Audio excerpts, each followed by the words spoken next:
আজকে রোদটা যে এত কড়া দিয়েছে, সামান্য বাজার যেয়ে আসলাম, এই যেমন মুখের অবস্থা, গরমে মুখ শুক লাল হয়ে গেছে। তো হরে কৃষ্ণ বন্ধুরা, তোমার সবাই কেমন রয়েছো? আশা করি সবাই ভীষণ ভালো রয়েছো।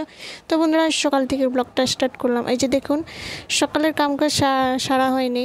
সকালের খাওয়া একটু বানায় রেখে খাওয়াই দিয়ে পাঠাই দিলাম। তারপর এদিকে এই যে সকালের কামকাজ রয়ে গেছিলো, তো এদিকে সারে নিতে হবে তাড়াতাড়ি। তো সকালের অনেক কাজ বাকি আছে, পূজা পানি, এদিকে বাজারও যেতে হবে, সবজিও শেষ হয়ে গেছিলো, তো আনতে হবে।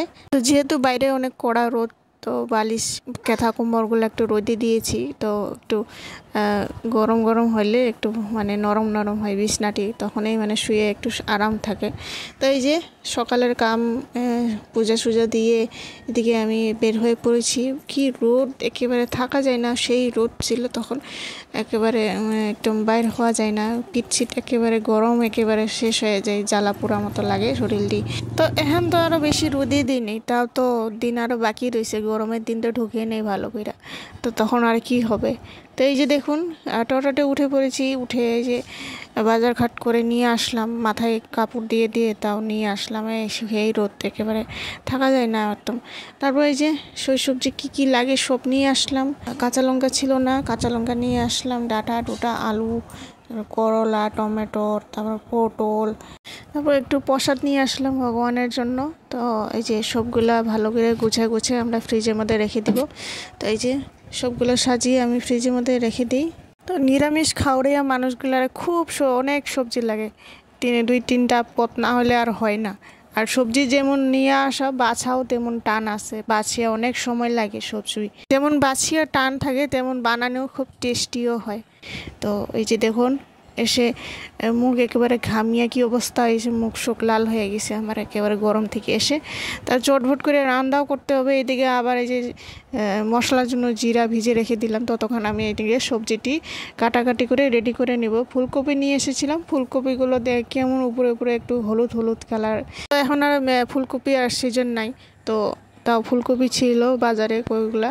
তো একটু গরম জলে ফুটিয়ে নিব, কারণ একটু মানে ভিতরে ওষুধ থাকে কতগুলা, তো কেমন বা গন্ধ করে, তো গন্ধ ভাবটা চলে গেলে তখন আরও একটু সিদ্ধ হয়। কতগুলা ফুলকপি এখন সহজে সিদ্ধ হয় না কতগুলা, তো একটু সেদ্ধ করে নিতে হবে, একটু সামান্য একটু লবণ দিয়ে। তারপরে এই যে একটু পনির নিয়ে আসছিলাম, পনির ফুলকপি দিয়ে আলু দিয়ে সবজি করব।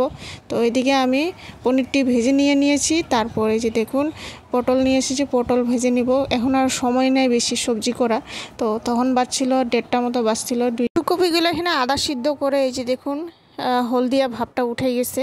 তারপর এই যে দেখুন ভাজাভাজি করে নিব। ভাজাভাজি করে নেওয়ার পর এই যে দেখুন আলু এখানে লম্বা লম্বা সাইজের কেটে নিয়েছি, পাঁচফোড়ন দিয়ে কাঁচা লঙ্কা দিয়ে আগে আলুটি ভাজাভাজি করে নিব। তারপর মশলা দিয়ে ভালোভাবে ভাজাভাজি করে আমার টমেটো 2টা কেটে দিয়েছি, টমেটো দিয়ে তারপর মশলা দিয়ে সুন্দর করে ভাজাভাজি হয়ে যাওয়ার পর তারপর এখানে ফুলকপিগুলো দিয়ে দিই। ফুলকপি দিয়ে ভালোভাবে মিলে যাওয়ার পর একটু ঢাকনা দিয়ে রেখে দিব হলুদ লবণ দিয়ে।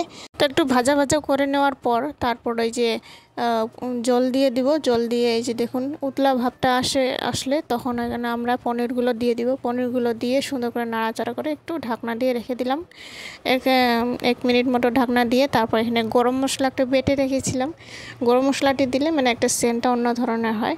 তো এই যে দেখুন একটু স্বাদের মতো একটু চিনি দিয়ে দিলাম, তারপর ধনিয়া পাতা দিয়ে সুন্দর করে নাড়াচাড়া করে উপর দিয়ে একটু ঘি ছড়িয়ে দিব।